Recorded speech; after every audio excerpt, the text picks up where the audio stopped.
कल्पना कीजिए समुद्र की 600 मीटर गहराई में अंधेरे ठंडे पानी के बीच सोने की चमक आज भी चमक रही है। 1.5 लाख करोड़ रुपए का खजाना 300 साल से समुद्र के नीचे दफन। लेकिन अगर ये खजाना बाहर आ गया तो क्या तीन देशों के बीच युद्ध छिड़ सकता है? 1708 में डूबा एक स्पेनिश जहाज सैन होजे, सोना, चांदी, पन्ना, टनों के हिसाब से लदा हुआ। आज तीन देश इसे अपना बता रहे हैं। सवाल ये है, इतिहास किसका है और खजाना किसका? चलिए उतरते हैं समुद्र की उस गहराई में जहां दफन है दुनिया की सबसे बड़ी समुद्री लूट की कहानी। 18वीं सेंचुरी की शुरुआत। दुनिया का नक्शा तलवारों और तोपों से लिखा जा रहा था। स्पेन उस दौर का सबसे अमीर साम्राज्य था, लेकिन उसकी ताकत यूरोप में नहीं बल्कि महासागरों के पार छिपी थी। दक्षिण अमेरिका की धरती उसके लिए सोने की खान बन चुकी थी। पोटोसी की चांदी की खदानें दिन रात जलती रहती। कोलंबिया के पहाड़ों से पन्ने निकाले जाते, पेरू की नदियों से सोना छाना जाता। ये सिर्फ खनिज नहीं थे, ये साम्राज्य की सांस थे। हर साल टनों के हिसाब से सोना और चांदी लकड़ी के विशाल जहाजों में भरा जाता। इन जहाजों को कहा जाता था ट्रेजर फ्लड्स। इनके साथ चलते थे सैनिक, तोपें और प्रार्थनाएं, क्योंकि हर कोई जानता था जहां खजाना है वहां दुश्मन भी होगा। 1708 में ऐसा ही एक जहाज तैयार हुआ, सैन जोसे गैलियन। उसकी लकड़ी की दीवारों के भीतर छिपे थे हजारों सोने के सिक्के, चांदी की सिल्लियां, पन्नों से भरे संदूक। अनुमान है कि उस एक जहाज पर इतना धन था जिसे एक छोटा देश दशकों तक चल सकता था। लेकिन उस समय यूरोप में आग लगी हुई थी। War of Spanish succession. Britain, France, Spain सभी ताकत के लिए लड़ रहे थे। समुद्र अब व्यापार का रास्ता नहीं रहा था, वो युद्ध भूमि बन चुका था। सैन जोस सिर्फ एक जहाज नहीं था, वो चलती हुई तिजोरी था और दुश्मनों की नजर उस पर टिक चुकी थी। किसी को अंदाजा नहीं था कि ये यात्रा इतिहास की सबसे बड़ी समुद्री त्रासदी में बदलने वाली है। कार्ताजेना का बंदरगाह, 8 जून 1708 की रात। समुद्र शांत था, लेकिन हवा में बेचैनी थी। सैन होजे गैलियन अपने बेड़े के साथ स्पेन की ओर रवाना होने को तैयार था। उसके पेट में भरा था चांदी की सिल्लियां, सोने के सिक्के और पन्नों से भरे संदूक। अनुमान है कि उस रात जहाज पर करीब 600 लोग सवार थे। सैनिक, नाविक, अधिकारी और कुछ ऐसे लोग जिन्हें कभी इतिहास याद नहीं रखेगा। लेकिन अंधेरे समुद्र में कोई और भी था। ब्रिटिश नौसेना का कमांडर चार्ल्स वेजर अपने युद्धपोतों के साथ इंतजार कर रहा था। उसे खबर मिल चुकी थी, स्पेन का खजाना इसी रास्ते से गुजरेगा। रात के करीब 7 बजे क्षितिज पर आग की लकीरें चमकीं। पहली तोप दागी गई, फिर दूसरी, फिर पूरा आसमान बारूद की गंध से भर गया। सैन जोस ने जवाबी हमला किया। उसकी तोपें गरजीं, लकड़ी के जहाजों की दीवारें कांप उठीं। चीखें, धुआं, आग। समुद्र युद्ध का मैदान बन चुका था। और तभी एक भीषण धमाका हुआ। इतिहासकारों का मानना है कि जहाज के बारूद भंडार में आग लग गई थी। विस्फोट इतना शक्तिशाली था कि कुछ ही मिनटों में सैन जोस का विशाल ढांचा दो हिस्सों में टूट गया। 600 लोग, टनों सोना चांदी, सब कुछ समुद्र की गहराई में समा गया। सिर्फ 11 लोग जीवित बचे। ब्रिटिश जहाजों ने अंधेरे में डूबते मलबे को देखा, लेकिन खजाना हाथ नहीं लगा।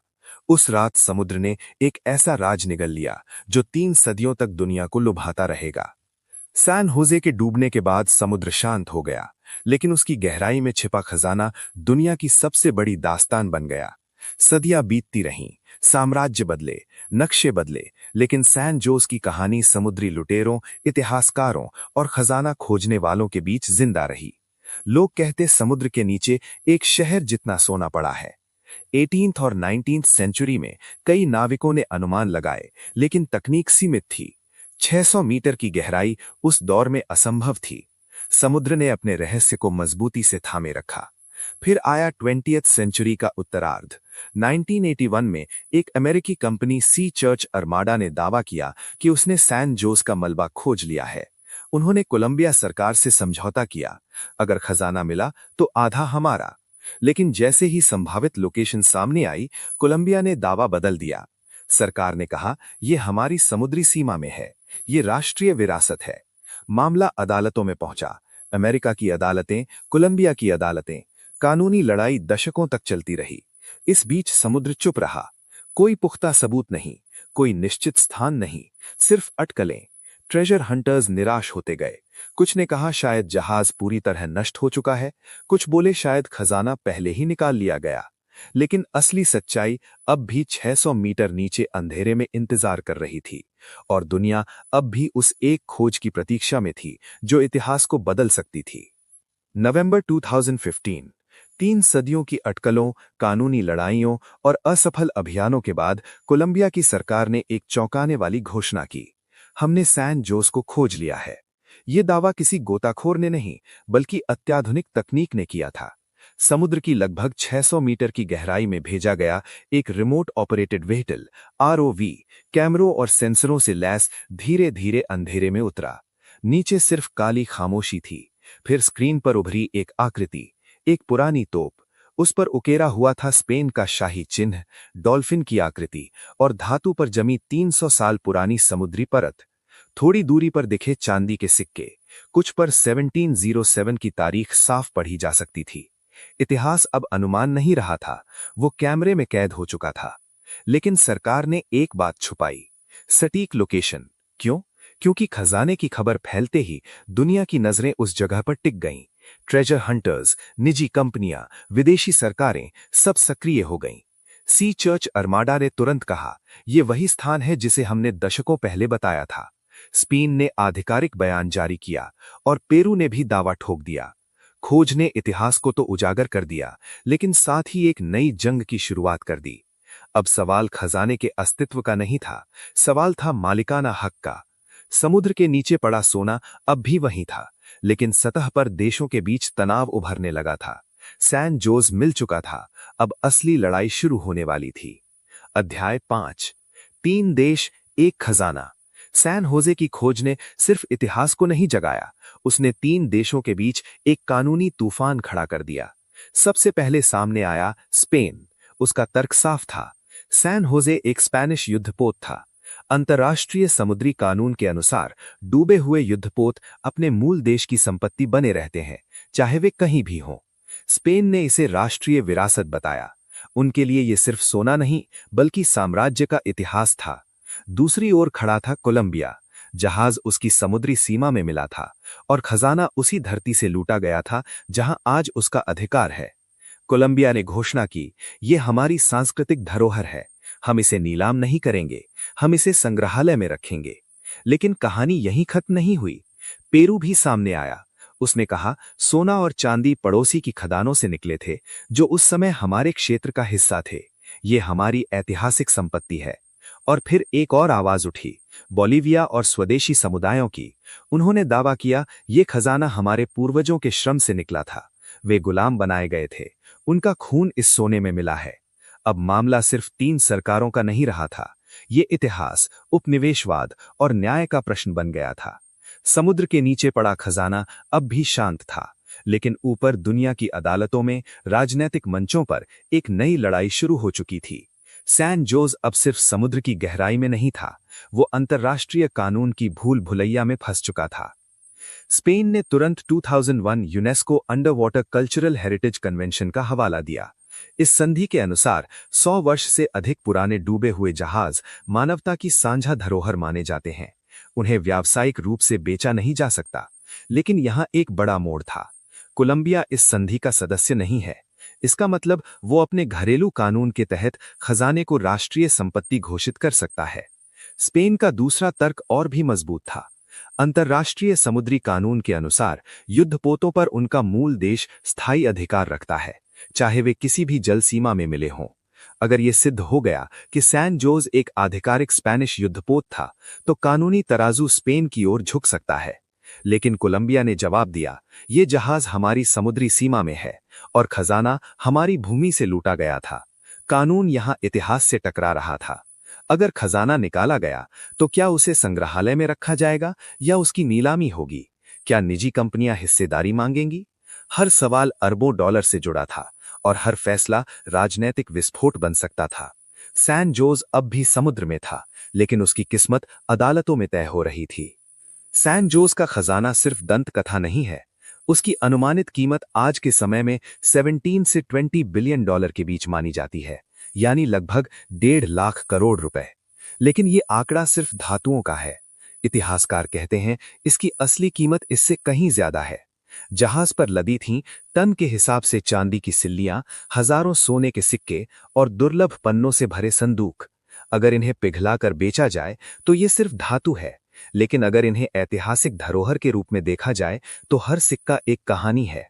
कुछ विशेषज्ञों का मानना है कि उस दौर के स्पेनिश सिक्कों की नीलामी अकेले ही अरबों डॉलर तक जा सकती है, और अगर खजाना बाजार में आया तो वैश्विक पुरावशेष बाजार में उथल-पुथल मच सकती है। लेकिन यहीं एक नैतिक सवाल उठता है, क्या इतिहास की कीमत लगाई जा सकती है?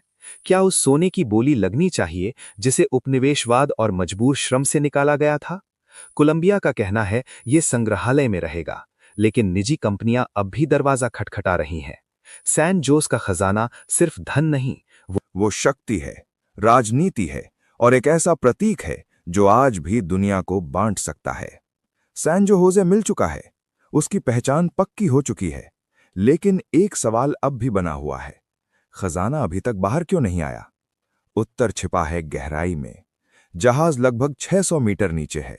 इस गहराई पर दबाव इतना अधिक होता है कि इंसानी गोताखोरी असंभव है। यहां सिर्फ रोबोटिक सबमर्सिबल ही काम कर सकते हैं। समुद्र की ठंडी धाराएं जहाज के ढांचे को लगातार कमजोर कर रही हैं। 300 साल पुरानी लकड़ी अब नाजुक हो चुकी है। अगर भारी मशीनें सीधे उतारी गईं तो पूरा मलबा बिखर सकता है, और एक बार अगर सिक्के और धातु समुद्री तल पर फैल गए तो उन्हें इकट्ठा करना लगभग असंभव हो जाएगा। इसके अलावा राजनीतिक जोखिम भी है। अगर कोलंबिया अकेले इसे निकालता है तो स्पेन और अन्य दावेदार अंतर्राष्ट्रीय अदालतों में तत्काल कार्यवाही कर सकते हैं। कुछ विशेषज्ञ ये भी फुसफुसाते हैं, क्या खोज के बाद से अब तक कुछ हिस्सा गुप्त रूप से निकाला गया है? सरकारें चुप हैं। सटीक लोकेशन अब भी गोपनीय है। सैन जोस अब भी वहीं है, अंधेरे में, दबाव में। समुद्र उसे सुरक्षित भी रख रहा है और कैद भी। इतिहास हमें जो बताता है, क्या वो पूरा सच होता है? सैन जोस के बारे में उपलब्ध रिकॉर्ड अधूरे हैं। स्पेनिश अभिलेखों में जहाज पर लदे खजाने का विवरण मिलता है, लेकिन कुछ सूचियां गायब हैं। इतिहासकारों का मानना है कि उस समय खजाने का आधिकारिक रिकॉर्ड अक्सर कम दिखाया जाता था। क्यों? ताकि कर कम देना पड़े, या ताकि लूट का कुछ हिस्सा गुप्त रखा जा सके। क्या सैन जोस पर असल में दर्ज रकम से कहीं ज्यादा सोना था? कुछ दस्तावेज बताते हैं कि जहाज पर निजी व्यापारियों का माल भी था, ऐसा माल जिसका उल्लेख सरकारी सूची में नहीं किया गया। अगर यह सच है तो समुद्र के नीचे पड़ा खजाना अनुमान से कहीं बड़ा हो सकता है। एक और रहस्य, क्या जहाज डूबने से पहले कुछ संदूक छोटी नावों में उतार दिए गए थे? ब्रिटिश हमले से ठीक पहले अफरा तफरी मची थी। इतिहास में 11 बचे हुए लोगों के बयान अधूरे हैं। और फिर एक और सवाल, क्या खोज के बाद से किसी ने चुपचाप कुछ हिस्सा निकाल लिया? सरकार सटीक स्थान साझा नहीं करती, तस्वीरें सीमित हैं। सैन जोस की कहानी में अभी भी धुंध है। शायद असली खजाना सिर्फ सोना नहीं, बल्कि वो सच है जो 3 सदियों से समुद्र ने छुपा कर रखा है। सैन जोस अब भी समुद्र की गहराई में है, चुप, लेकिन विवादों के केंद्र में। अगर अदालतें स्पेन के पक्ष में फैसला देती हैं तो खजाना यूरोप लौट सकता है। अगर कोलंबिया जीतता है तो ये लैटिन अमेरिका की सांस्कृतिक जीत होगी। और अगर स्वदेशी समुदायों की आवाज सुनी गई तो शायद पहली बार इतिहास का न्याय होगा। लेकिन एक बात तय है, सैन जोस हमें याद दिलाता है कि हर खजाना सिर्फ धन नहीं होता, वो अतीत का आईना भी होता है। अगर आपको ऐसी सच्ची, रोमांचक और अनकही ऐतिहासिक कहानियां पसंद हैं तो वीडियो को लाइक करें, अपने दोस्तों के साथ शेयर करें और डिकोडेड हिंदी चैनल को सब्सक्राइब करना ना भूलें। मिलते हैं अगले वीडियो में।